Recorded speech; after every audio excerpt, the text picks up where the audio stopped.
that was terrifying. It's the stuff of storybooks. Turns out it's real. There's 2 sets of breaking waves on either side of us up here, and we're gonna try and go between 2 reefs. It's like, oh, let's surf it all the way in. I just need to get the timing right. We find the perfect wave. Oh, and here it comes. A little bit low. Ah! There you go. We've been told that, this is proper Panama jungle, and you will be very pleased to see that we're not wearing flip-flops today. So a canoe should be 3 arm spans of, I guess, whoever wants to use the canoe. I'm much more at home when you've got to crouch under a tree to find the monkey. Watch as Brenny slaps me in the face with multiple trees. There's a cell phone tower, and John David says we're allowed to climb it. So I'm gonna try it.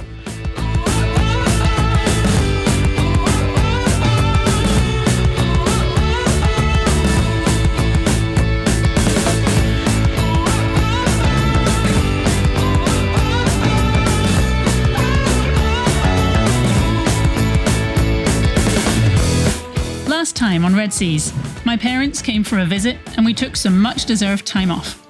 We shared with you our decision to cross the Pacific Ocean, and now we can get back to our story of exploring the southern Caribbean coast of Panama, meeting the locals and getting a taste for their way of life.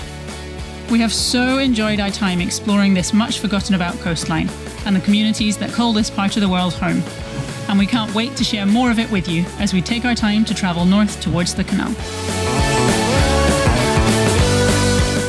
This is wild. This is insane. I love it. It's ridiculous that our main navigational hazard are dugout canoes. Yeah, we haven't had that before.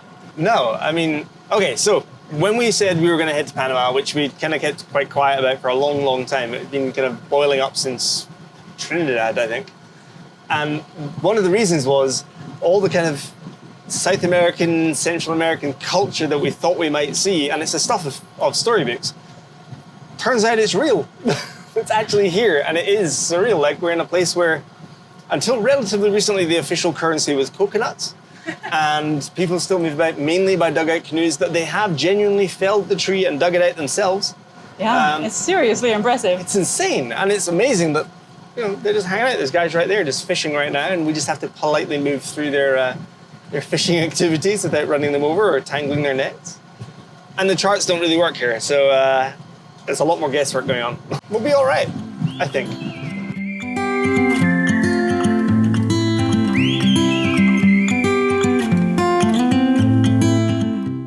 Are you comfortable? Actually, we're doing pretty well. Yeah, this is testimony to how we're all set up on the boat. So I've kind of got our traditional instruments in that I've got Navionics charts, which most people seem to go by, although here they're fairly inaccurate. We have Bauhaus charts, which I've loaded up on a Mac inside the saloon. I can bring it up on here as well. Then we have our 3D Real Vision on the Raymarine, which is like a underwater sonar that maps out the seabed. It's doing quite a good job. And then because I'm then wanting to actually look around because my jaw is constantly open, I've set up an alarm on Wayfinder. So Wayfinder is just monitoring the depth the entire time. And rather than setting it to like, we're about to hit ground, I've set it to 3 meters. So 12 feet? 9 feet. 9 feet. So I've set it up for 3 meters or 9 feet. So if we get into that sort of shallow water, I'll get an audio alarm that lets me know the water is getting shallower, and then I can track if it's been getting shallower or if it's just a single moment. So it's like I can rest quite easy knowing that it'll tell me when we're going to hit something. Yeah, we can actually enjoy where we are and look out and see stuff rather than be like, ah, panic! Yeah, I should definitely stop saying when. Yes, please. When we're going to hit stuff.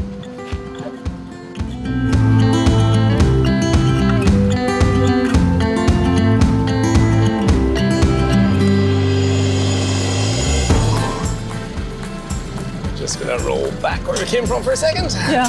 What depth are you seeing below the keel? 1 meter. I got the alarm, but it ramped so shallow so fast. Yeah. I had to slow down quick. And the charts reckon we're in 9? The charts think we're in 6.5. Oh, excellent. So we're just gonna reverse to where we started for a moment. Yeah. Well, that was terrifying.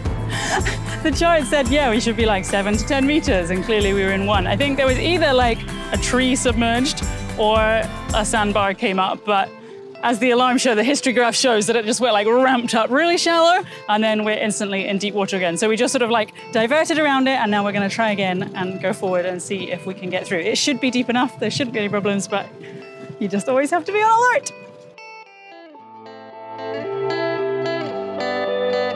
So we're going to move on from Caledonia now, head further up the coast. There's basically like a string of islands and then a gap and then the main coastline of Panama. And we're just going to sort of weave our way up in between those because the sea state is pretty rough out there. And it just seems nicer to motor in here. We're going to be motoring the whole way, of course, because the wind is going the wrong direction again. But yeah, we're just going to hop up the coast and find somewhere else. I keep saying, oh, we don't need to film this because we're just motoring. It's not really interesting. And then we look at the scenery and it's incredible. So yeah, we may end up filming this because we need to share it with you. You can't miss out on this. It's absolutely stunning.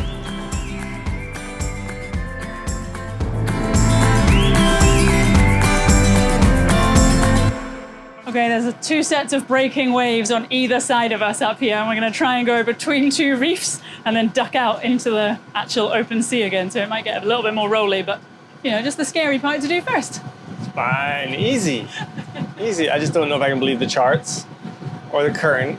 No, the current is fine. I've got that here, but yeah, the charts are not great. They keep saying like, oh, there's a 4-meter section, and we go over and it's 10 meters deep, and then yeah, that way around is fine. Then there's 10 meters here, and then you find out there's 1. Yeah. Or less. I mean, at least all of our depth gauges are below keel, not below surface, because that would be a really bad news. So we've got like the surface, then we have the boat, and then we have the keel, and that's about 1.4 meters for us, so yeah. 5 feet. So we've set all of our gauges so that we can see the depth below keel and what's after that. So we've not actually run aground, we've just come within a meter of it. We've just brushed it gently. Just glance. Touch.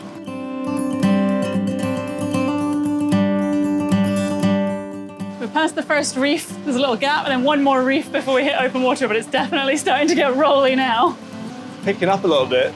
It's quite cool though, because in theory, this is where the fresh seawater funnels in, like replenishes all the rivery, mangrovey stuff we just passed. Oh yeah, true. So it's kind of nice that this is the feeding point. It's like it's breathing. So this is where we're gonna get our whales then, right? Absolutely. Obviously. Literal breaking waves right there. I just made the joke that we were gonna get breaking waves on the side of the boat. Woo! And remembered that we didn't shut the port lights on the bathrooms on that side, so we might have a mess.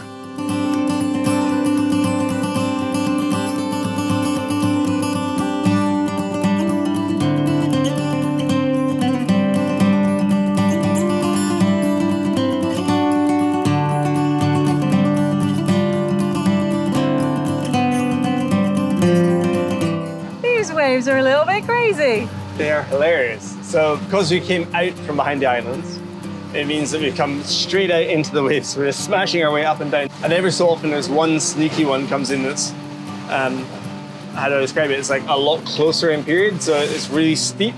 And then you fall down the other side of it. So it's more like a theme park ride. I'm quite enjoying it.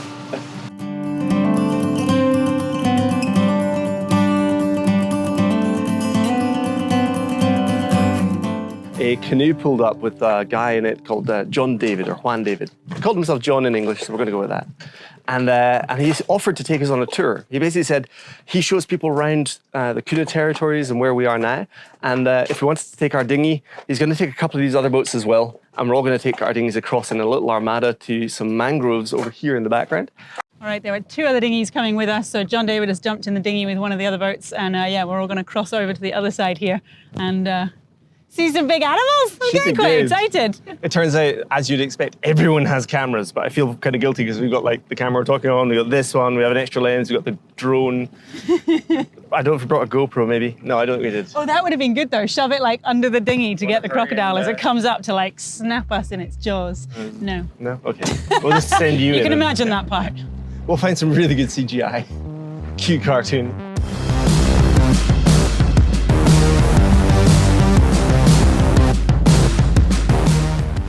To hide down inside the dinghy because the other 2 outboards are like 6 horsepower or something, and we've got our monster on here. So we're going slower than we've ever gone in the world before. And basically just above idle.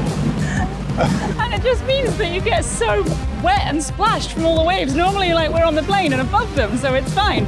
But yeah, I'm having to like hide down in here so that I don't get completely soaked before we even start. So we've been going side on to all these waves that have been growing bigger and bigger, and now we're going to turn up this river, and Ian's like, oh, let's surf it all the way in. I just need to get the timing right. We find the perfect wave. Oh, and here it comes. I think this guy is, Oh, yeah. that looks promising, doesn't it?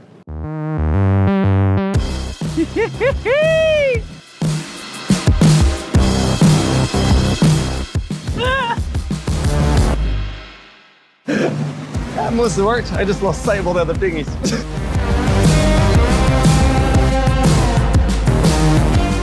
Ah. I nearly fell in.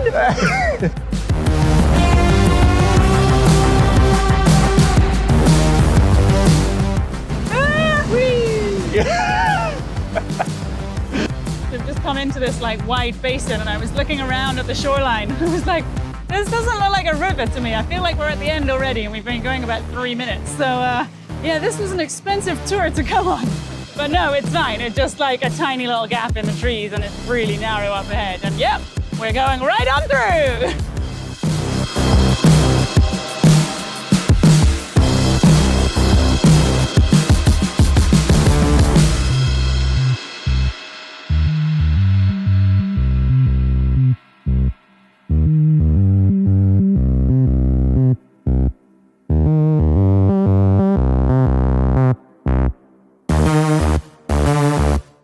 This is like proper adventure now. We're like under the canopy of all of these mangroves. There's like curtains of roots and vines and hanging stuff all around us. It's like we're in a storybook. This is, you don't get this in the Caribbean, weirdly, No. in the Lesser Antilles where we've been. This is the stuff that we were hearing about. Yeah, It's amazing. like so chill and almost eerie, but like you can hear all of the birds in the trees, even if you can't see any of them. So it's like, you know that the forest is alive. Oh my goodness, here's Might like wanna a duck. really low branch. A little bit low. There you go. Easy. Well, it almost didn't fit under that. A leaf just fell out of the tree and like landed directly on my head. It's like the forest is like, nope, get out of here. It's getting super narrow and windy now. We keep losing sight of the other dinghies, and then just there we were like, kadunk. Oh yeah, that's a tree root that we just bumped at them with the props. It'll be fine. Weirdly, it's gone from like crazy Amazonian to right now I feel like I'm in one of those ditches at the side of a field. Yeah, just like suddenly opened up. There were no trees there for a Tree. second. Oh, tree.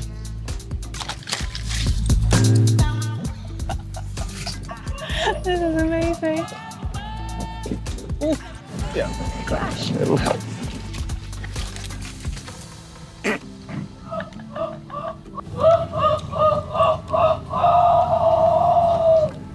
So John David is just trying to call the howler monkeys, and we're hoping they come down in the trees. We'll try really hard not to bring one home as a pet. While we waited for the monkeys, John David told us that when the local chief sadly divorced his wife from the neighbouring village, they were banned from using this river. Luckily, for the tourist price of $1 per person, he's allowed to bring visitors here on his tours. So we didn't have too much luck with the howler monkeys, sadly. I guess they must be further into the forest somewhere. But we're going to work our way back out the mangroves. It's just like dinghying down a river, basically. So it's actually got a current, which is kind of tricky to navigate. But yeah, we'll figure out our way back out if we can find the way back out.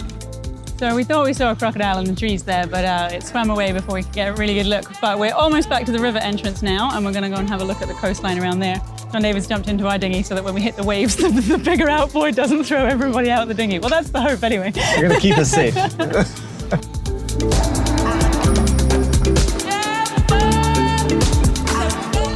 All right, no luck on the crocodiles, but we're going to try and throw the drone up and see if we can get a really cool shot as we come out into these big waves. Hopefully we can catch it again afterwards, because it was quite rough out there.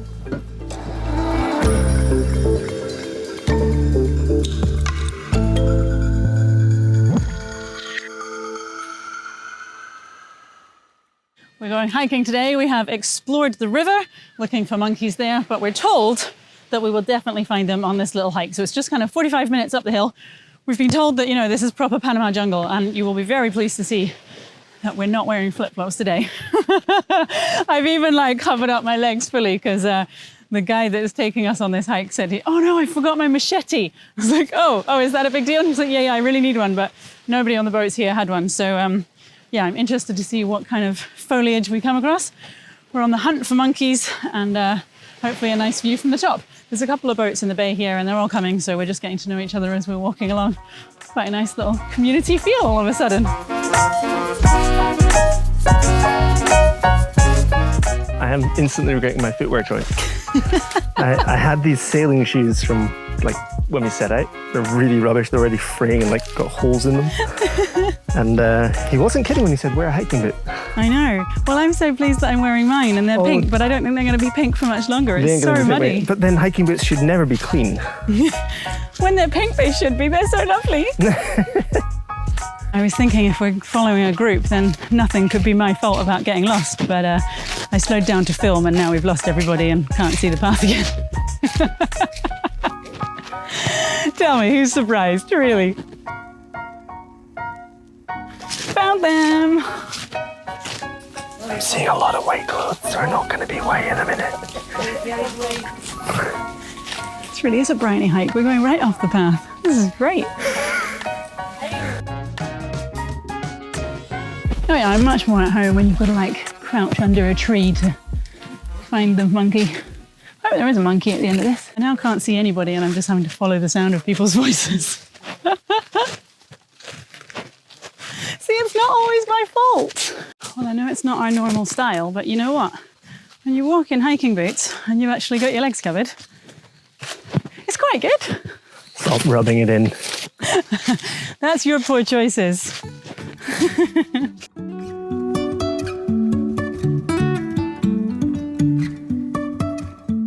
You have to be really careful when you're walking behind someone because if like a plant catches on them and they pull it forward and then you walk into the space and it pings back into your face. Getting beaten up. Watch as Brenny slaps me in the face with multiple trees. Did you just tell me? Well, I wasn't going to tell everybody else, but I was like, oh, it's so hot and humid that even like this part of my arm is sweating. That's not normally a place I would sweat. It's really delightful, and definitely putting all that sun cream on before we came out was it was a really good idea. Yeah. Yeah, that lasted all of 6 seconds. I think most of that was gone by the time we got out of the dinghy. It's a snake. I think so, a little big snake. My first wild snake in the Panama jungle. Yeah, it's a ribbon snake, I think. A wooden one? Ribbon. I didn't know if they got ribbon snakes. Maybe they have another name here. Cool. So that's his head. Look at that precise. Did you tiny? He's diddly. And wriggly. Very wriggly. And it's a briny hike. We got distracted by the snake and now there's literally no sign or sound from anyone. And we're lost in a Panama jungle. Which way should we go? I literally can't hear anything. Let's try this way. When has my intuition ever failed before?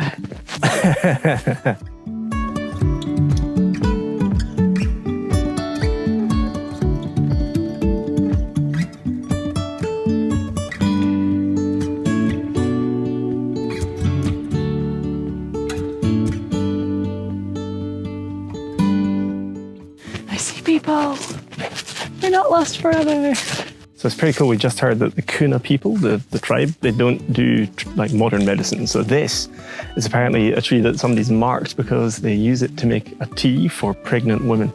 So there you go. So somebody has been here a few times because all these gashes are where they've taken some of the bark and then they just cut it up and put it in boiling water and then they make a tea for them to drink. And I guess it makes it a little easier. I don't know. Don't really know what kind of tree it is, but I don't think we should try it now. We should catch up with the people who are running away from us. Another cool thing we just found out, when they're measuring up trees to cut down for canoes and things, Kuna don't have meters or feet or yards. They have hands, arm spans. So a canoe should be 3 arm spans of, I guess, whoever wants to use the canoe.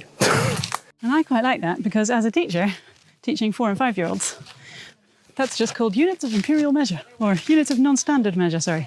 So the idea of meters is actually very abstract, and kids can't really understand how big a meter is. So we start by just going like, well, what have you got? You've got a hand, measure how many hands it is. But obviously everyone's hand is different size. So it doesn't really translate very well. It's not terribly useful. But I get it, that's my world. How many teddy bears wide is your doorway? That kind of thing. Okay, we must be near the top now because suddenly the trees have opened up and we can see the sky again. Almost there. Okay, so this might be the first ever hike where we've elected to wear shoes of sorts, which we really had to dig around to find. And I'll be honest, I'm quite grateful. Case in point.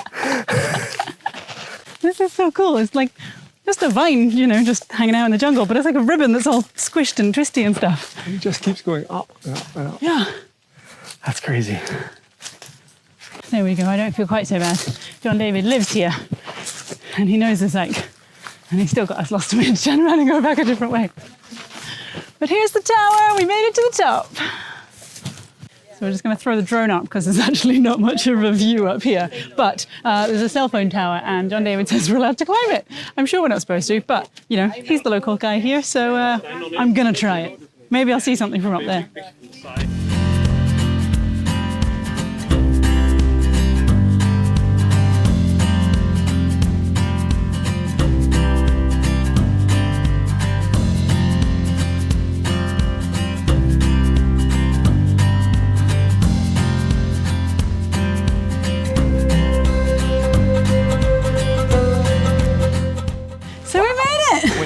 It's a very odd climb because there's like nothing to see at the top. I know, it's very straight up to the tower. It's a feature of it.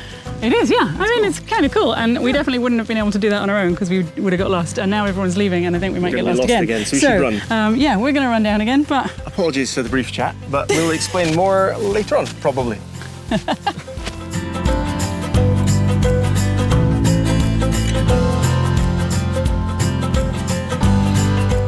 I was thinking if we're following a group, then nothing could be my fault about getting lost. We keep losing sight of the other dinghies. We'll figure out our way back out if you can find the way back out. I slowed down to film and now we've lost everybody. This really is a briny hike. We're going right off the path. I now can't see anybody and I'm just having to follow the sound of people's voices.